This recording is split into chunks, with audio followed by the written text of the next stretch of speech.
Kimani Ichungwa. Your response, Governor. Okay, 3 points. Number one, I will not really respond to Kimani Ichungwa, who remains my friend. He also happens to be my member of parliament for my second home. After when I became a lawyer and I moved from Muranga, I settled in Kikuyu. And therefore he is my very good friend. And this is how friends talk to each other? Well, this thing is not personal. And I will not be drawn into personalization of politics.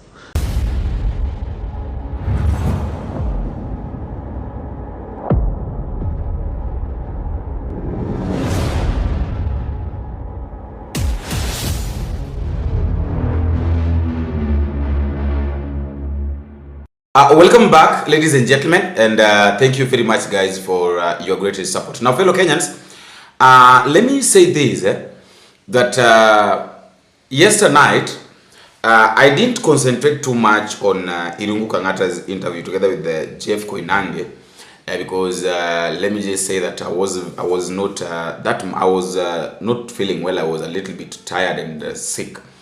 That is why I didn't watch it. But now, today in the morning, after waking up, I decided to go through what happened, or maybe the discussion.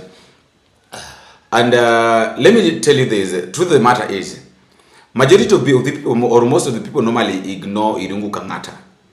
Actually, there are those politicians that have come to realize one thing with them, that kuna wale watu ambao people don't concentrate too much on what they are saying, because people think that they are not that much important. Like, you see people like these governors, watu wengi sana waangaliaji wanasema nini and all that. But I want to tell you this, that Irungu Kangata is one of the leaders that somebody should listen to. Because why am I saying this? I'm saying this because of his reasoning. So basically, that is what I want us to talk about. And also Kimani Ichungwa attacking him during the show. But before that, let me humbly request you that if at all you are meeting for the first time, please don't forget to click the subscribe button. You can as well like, you can share, drop me your comment in the comment section. Tell me what you think and where exactly you're watching this video from. And also, to the Bonita Media community and family, guys, we have this project ambayo tunamaliza kesho. And then over the week, I'll find a way of going to do the needful. So I'm just requesting you guys that if at all, if you are seeing this for the first time, please just use the number on the screen, and then we support these kids. At the end of the day, they are our brothers, they are our sisters, they really need our help. I'm just requesting that we can help them, and I know that all is going to be well. Now, I've listened to Irungu Kangata speaking, and let me say this, the kind of reasoning that this guy has is different from all these, you see, these other politicians. First of all, majority of the people expected that, being that Irungu Kangata is coming from Central Province, so, and of course we know that Central Province, we have got those who are talking about one term and those who are talking about two term. So here is the thing. Irungu Kangata was expected to talk about one term. He was expected to sing about, to sing that song that people like Rigathi Gachagua are singing, one term. Why?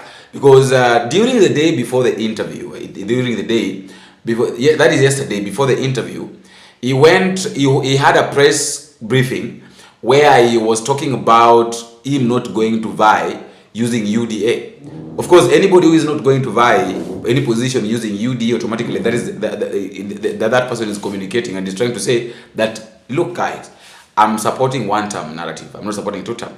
UDA party, among the reason it won in 2022 is because of how it was persecuted by Jubilee government. I'm surprised when I see UDA party repeating the same mistake of persecuting people who are then garnering major political sympathy, becoming most popular and popular. It's as if we did not learn anything in the year 2022. An example, we have seen attacks in churches in Othaya. We have seen attacks in churches in Nairobi, Eastlands. We have seen people being pushed out, like Sifuna from ODM party. And immediately that happens, they become major political players. So it appears we did not learn anything in the year 2022, that we should not coerce people. So, but then during his interview, I really loved the way Kangata said this. That during his interview, this is what he said, and I want you to listen to it. All right, before we go to feedback, real quick, a lot of people have been asking this question. One term, two term. one term, two term are good slogans, but they'll be with us for only 1 year, 4 months. After that, those two slogans will be forgotten. For me, I choose Kangata Care, the medical insurance for the poor, to be with us forever, God willing. Murang'a Youth Service, where we train young people to get skills, to be with us for the longest. Smart City, where we are putting cabros and tarmac in our urban centers. Those will be with us forever. Refurbishing our ECDs. The other governor will come after us. He will do maybe something else. So, as opposed to choosing things that only last for 1 year, 2 months, I propose myself, let me choose posterity. Let me choose that which lasts longer. Yeah, let me think of subsidy for the farmers. Let me think about giving porridge to the young ECD pupils, as opposed entering into politics that only last 1 year, 2 months. I'll ask again. One term, two term. I choose posterity. I choose posterity, as opposed something that will be with us for a very short period. Remember, I will never be Murang'a governor for the longest.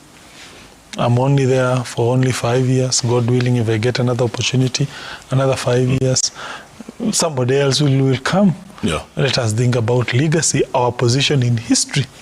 The people will come to Murang'a after 40, 30 years. Remember, there were leaders who made a difference to their people.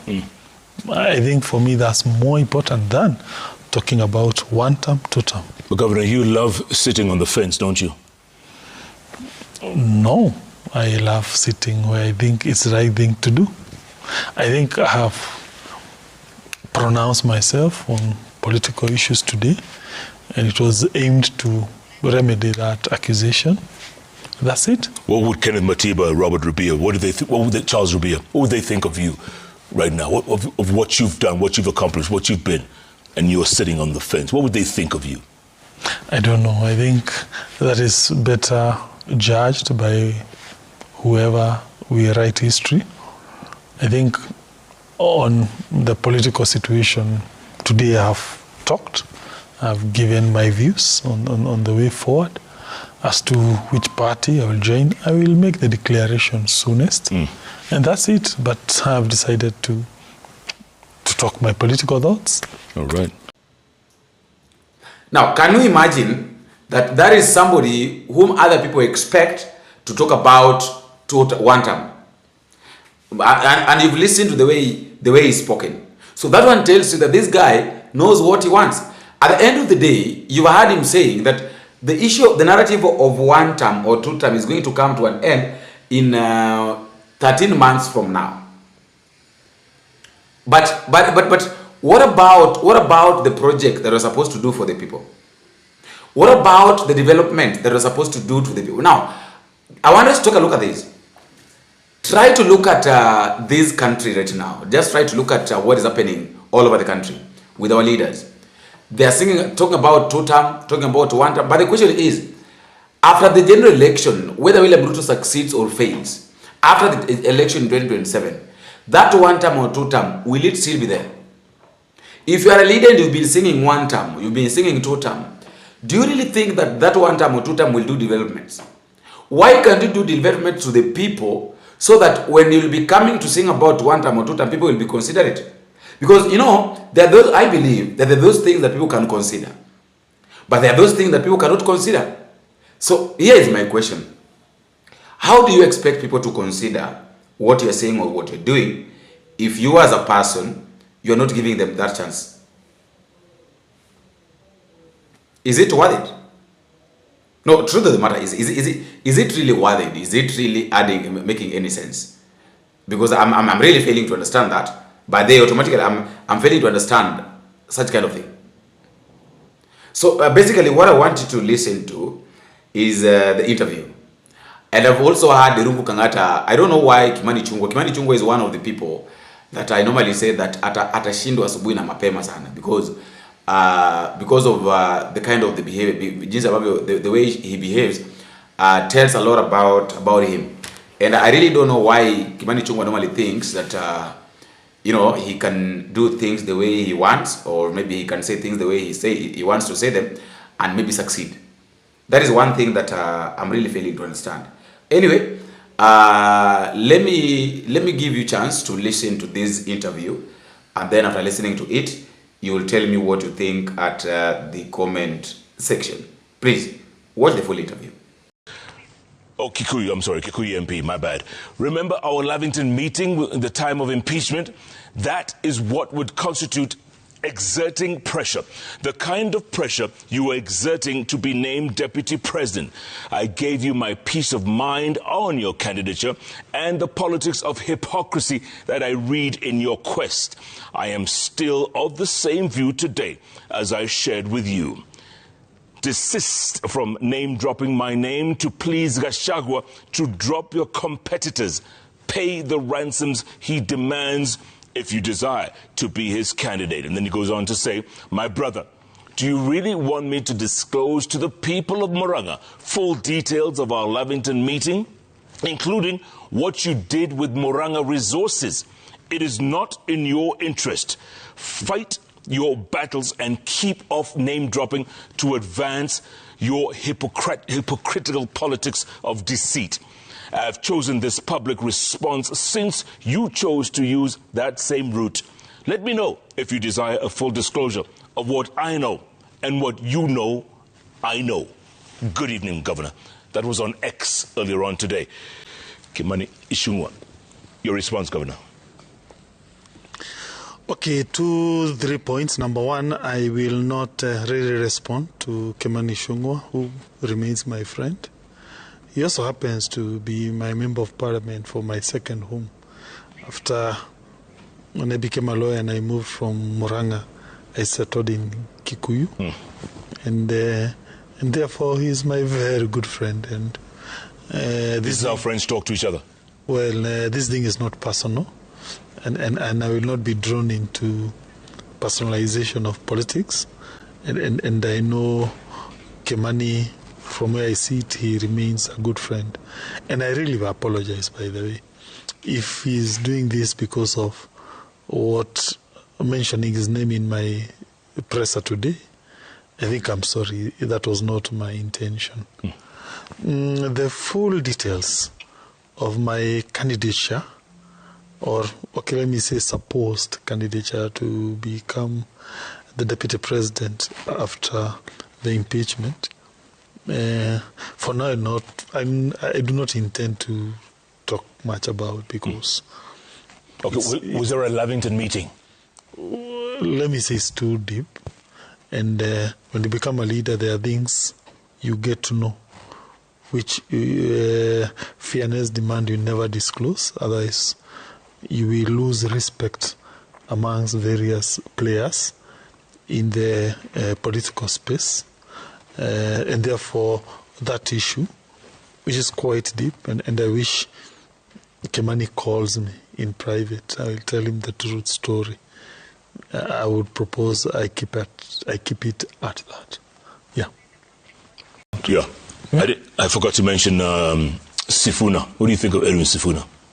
Oh, let me start by saying Sifuna is a friend. We were in college, same class, at the University of Nairobi doing law. And again, you see now, tactical blunder I see on the part of the government.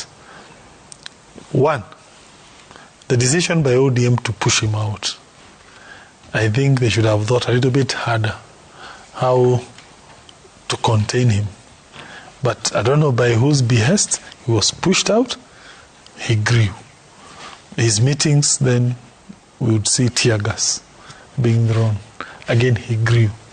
He started here at Kitengela, a tear gas, a person was killed. He agreed.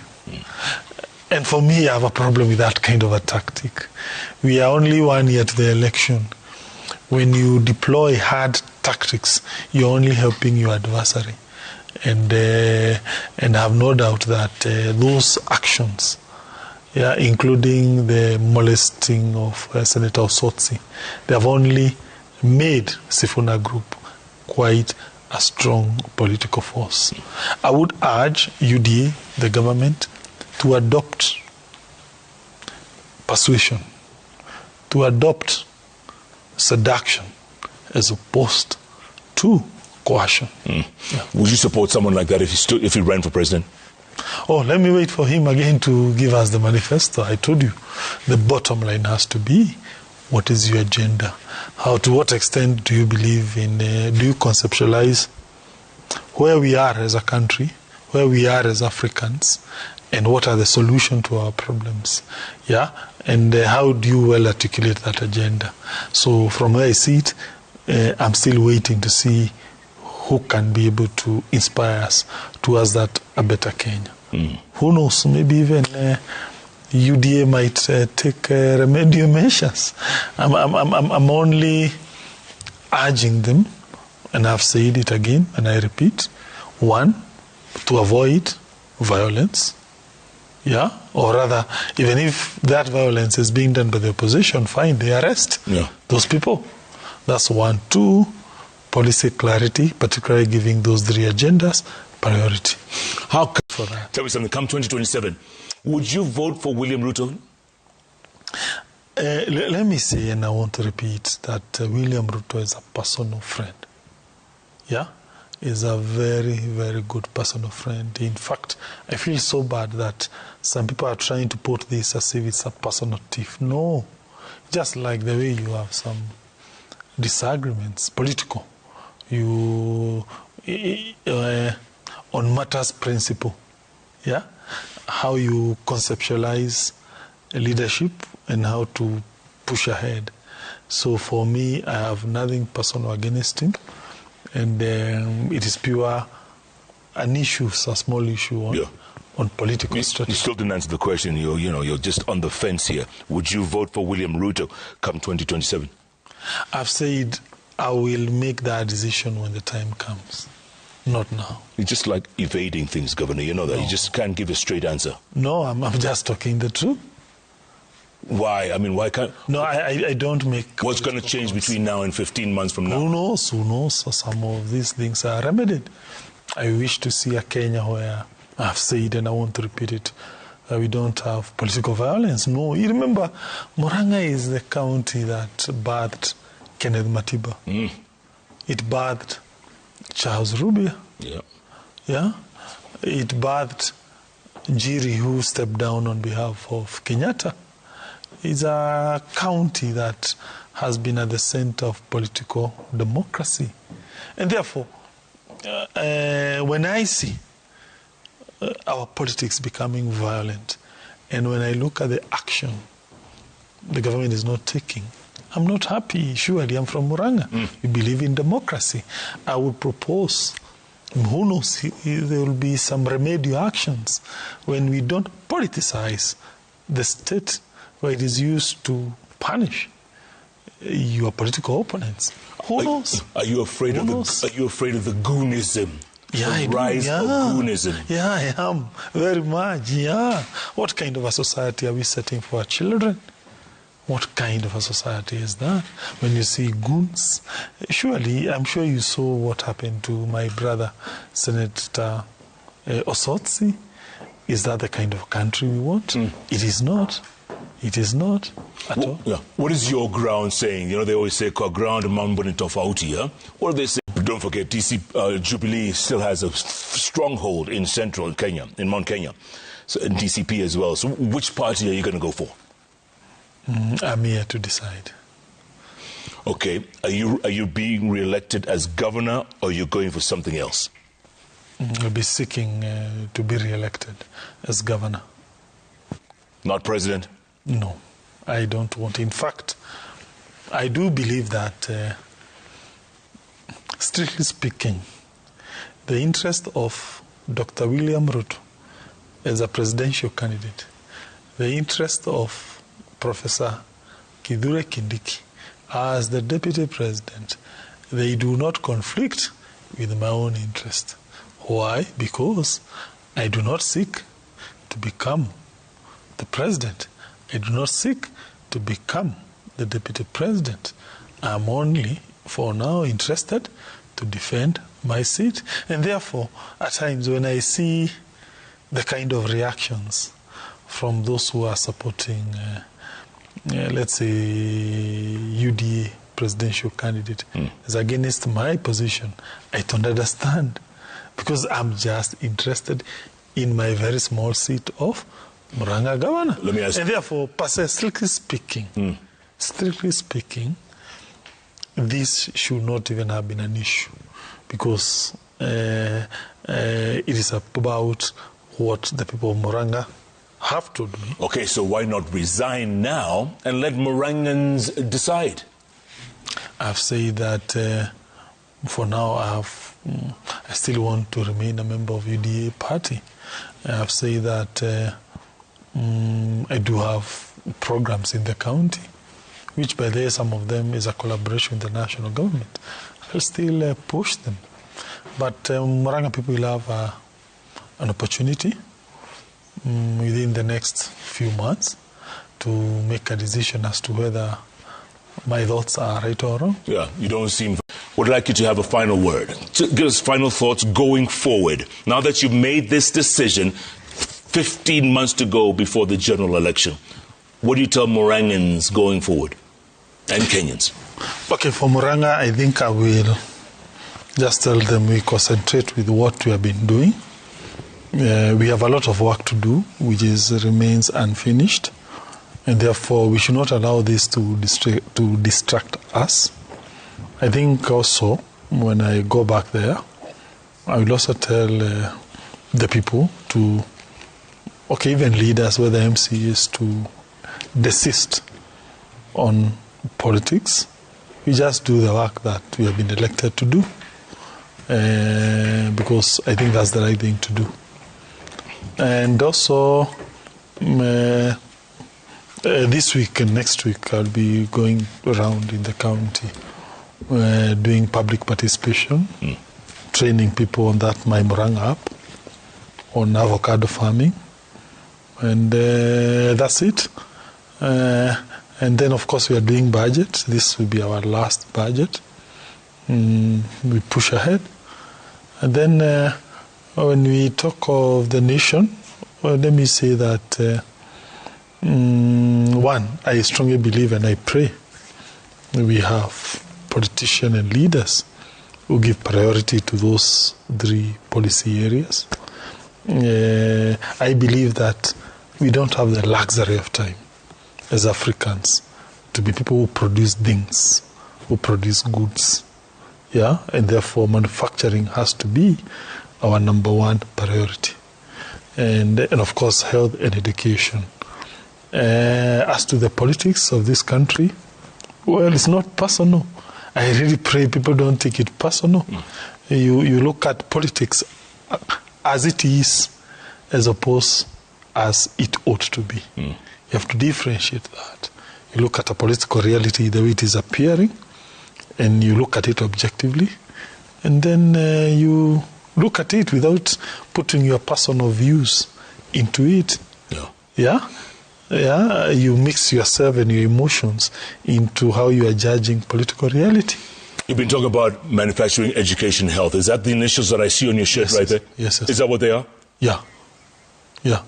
Yes, yeah, it means that. Meaning manufacturing, education, and health. Yeah. Governor, would you want to be president of Kenya one day? One day. I have never put much thoughts into that for now. Why? For several reasons. One, I believe I have a lot to do in Murang'a, a lot. And therefore, sitting here and now starting to plan such, I don't think it's fair to the people I'm representing now. Yeah. All right. I can just imagine the Americans saying, President Kangata, Governor, Thank you. what you did today was bold, was daring, was gutsy. I don't know what's going to happen going forward. I can only wish you the best of luck. Thank you.